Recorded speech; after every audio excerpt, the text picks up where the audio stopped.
होगा ना, इस वजह से। अच्छा, तो सुधांशु जी नमस्कार। नमस्कार। आज 13 अप्रैल है। आज ही के दिन जलियांवाला बाग हत्याकांड हुआ 1919 में हुआ था। हाँ। और आज यहाँ मेरा लगता है। सौभाग्य रहा है। और आप जो है लखनऊ लक्ष्मणपुरी में पधारे हुए हैं सब परिवार। और मुझे लगता है कि आप यहाँ पे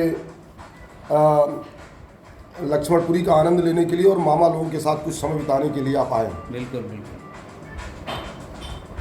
हम लोगों ने समय निकाला है कि मामा के यहाँ चल के मुलाकात करना है, काफ़ी दिन हो गए। वैसे हमारी इच्छा थी कि सभी पांचों मामा के यहाँ आपके चरणों की धूल पड़ती तो ज़्यादा अच्छा रहता, लेकिन फिर भी अभी 2 मामा के यहाँ तो आपके चरणों की धूल पूरे परिवार की पड़ चुकी है। ये हम लोगों का सौभाग्य है। अब मैं ये जानना चाह रहा हूँ कि आपकी जो प्रारंभिक शिक्षा दीक्षा है वो कहाँ से हुई है? जो आपकी नर्सरी एजुकेशन या फिर आपकी प्राइमरी एजुकेशन और फिर आपकी आगे की पूरी शिक्षा, उसका पूरा एक विवरण संक्षेप में प्रस्तुत करें वर्षवार। नर्सरी एजुकेशन मेरा गांव से, गांव टीकर माफी से स्टार्ट हुआ और उसके बाद फिर अपने ननिहाल में। कौन से स्कूल में? जगमोहन शिक्षण संस्थान। अच्छा, आप जगमोहन शिक्षण संस्थान में भी आप रहे हैं? सौभाग्य रहा कि 1 वर्ष वहाँ पर पढ़ने का मौका मिला।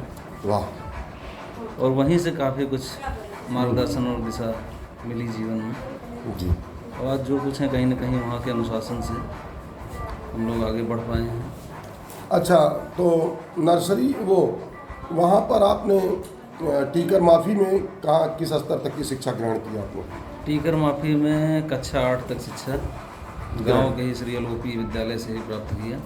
अच्छा। और उसके बाद फिर 9th और 10th अमेठी से श्री शिव प्रताप इंटर कॉलेज, जो कि 2007 में हम लोगों ने हाई स्कूल किया और उसके बाद फिर ग्रेटर नोएडा हम लोग चले गए। 2007 से 2009 तक ग्रेटर नोएडा में हम लोग इंटर किए वहाँ पे और उसके बाद फिर 2009 से 10 तक तैयारी किया डिप्लोमा और बीटेक इसके लिए। फिर उसके बाद 2010 में गवर्नमेंट पॉलिटेक्निक लखनऊ में एडमिशन मिला पॉलिटेक्निक के थ्रू और 2010 से 13 तक लखनऊ में बीता और उसके बाद फिर 13 से 16 तक जूनियर इंजीनियर की तैयारी के लिए प्रयागराज में बीता। और सौभाग्य रहा कि 2016 में ही मेरा यूपी SSC के माध्यम से जूनियर इंजीनियर के पद पर चयन हुआ और आज 2016 से आज तक सिंचाई विभाग में जनपद प्रतापगढ़ में कार्यरत हैं और आज सेवा के 9 वर्ष लगभग पूरे हो चुके हैं। सुधांशु जी, आपकी ये जो शैक्षिक यात्रा है वो ग्रामीण क्षेत्रों से होती हुई उत्तर प्रदेश के महत्वपूर्ण शहरों में भी गई है। हाँ। खास तौर से मैं जब देखता हूँ तो जो विद्या का केंद्र माना जाता है उत्तर प्रदेश में प्रयागराज, लखनऊ जो कि सभी हमारी राजधानी भी है और नोएडा जो कि दिल्ली के निकट है, इन सभी जगहों पर आपने अपनी शिक्षा के दौरान अधिवास किया और वहाँ पर आपने अपनी शिक्षा की तैयारी की। मुझे लगता है कि आपका जो और गांव में भी आप जगमोहन शिक्षण संस्थान से लेकर के और अमेठी के SP शिव प्रताप विद्यालय तक और एलओपी विद्यालय में आपने इन सभी जगहों पर शिक्षा ग्रहण की। तो ग्रामीण क्षेत्र और शहरी क्षेत्र का मिला जुला आपकी शिक्षा पर आपका प्रभाव रहा है। मैं चाहता हूं कि आपके जो दोस्त इस दरमियान बने हों और जो कि आपके जीवन पर एक अमिट छाप छोड़ गए हों, चाहे वो एलओपी विद्यालय टीकर माफी के हों या शिव प्रताप विद्यालय के हों या जो है आपके जगमोहन शिक्षण संस्थान के हों या अन्य जो संस्थानों में आप जब रहे हैं तैयारी के दौरान, चाहे प्रयागराज में रहे हों, चाहे लखनऊ में रहे हों, चाहे आप नोएडा में रहे हों, तो इनके दरमियान 1-2 मित्रों के बारे में जो आपके जीवन पे जिन्होंने प्रभाव डाला हो, जिनकी यादें अभी भी आपको आती हों, उनके बारे में थोड़ा सा बताएं। बचपन के जो भी दोस्त रहे हैं सबसे अभी भी लगाव है, जुड़ाव भी है, सबसे बातें भी होती हैं और जहाँ जहाँ गए वहाँ पर भी मित्र बनते गए और आज भी सब लोग टच में हैं।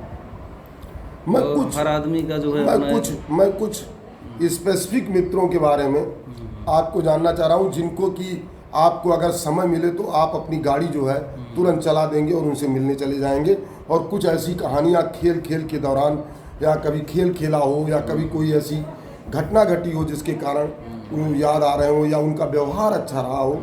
वैसे तो सभी का रहा हो, लेकिन कुछ ऐसे दोस्त हैं जो कि एक अमिट छाप छोड़ जाते हैं। हालांकि मित्र मंडली मेरी बहुत छोटी है, लेकिन कुछ दोस्त हैं जरूर। एक जगह नंदापुर में शुभम श्रीवास्तव, अच्छा और यहाँ पे टीकर माफी में हैं शैलेंद्र तिवारी लोग। अच्छा। काफ़ी मतलब जीवन उन लोग का हो रहा है, तो जब इन भी लोग- खाली होते हैं तो हम लोग उन लोगों से मिलते हैं।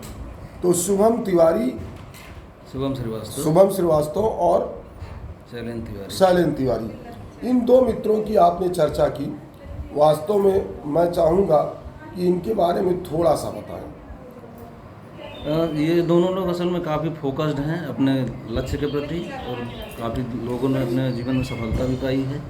और एक तो जो है गौरीगंज में शैलेंद्र जी हैं ड्राफ्टमैन के पद पर, और उनसे अक्सर मुलाकात होती है। उन्होंने सिर्फ अपने आप को ड्राफ्टमैन के पद पर ही नहीं बांध रखा है, वो अलग से भी अपनी एक्टिविटी करते रहते हैं अलग अलग क्षेत्रों में।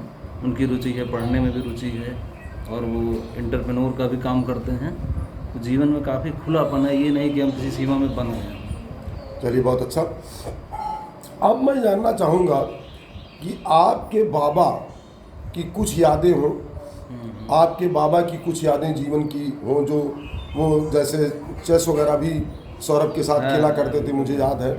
और उनका भी जीवन बहुत सरल था, वह मिलिट्री में थे। तो उनकी कुछ यादें अगर बचपन की आपके साथ जुड़ी हुई हैं तो उन यादों के बारे में बताएं। यहाँ तक कि बचपन में तो बाबा रहे हैं, कोई चीज़ उनकी आपको याद हो उनका तो? चेस के प्रति तो बहुत लगाव था, यहाँ तक कि वो अपने तखत पे चेस बोर्ड बना रखे थे, और जब अच्छा। भी उनको समय मिलता था तो चेस बोर्ड उसी पे खेलना शुरू कर देते थे। अच्छा।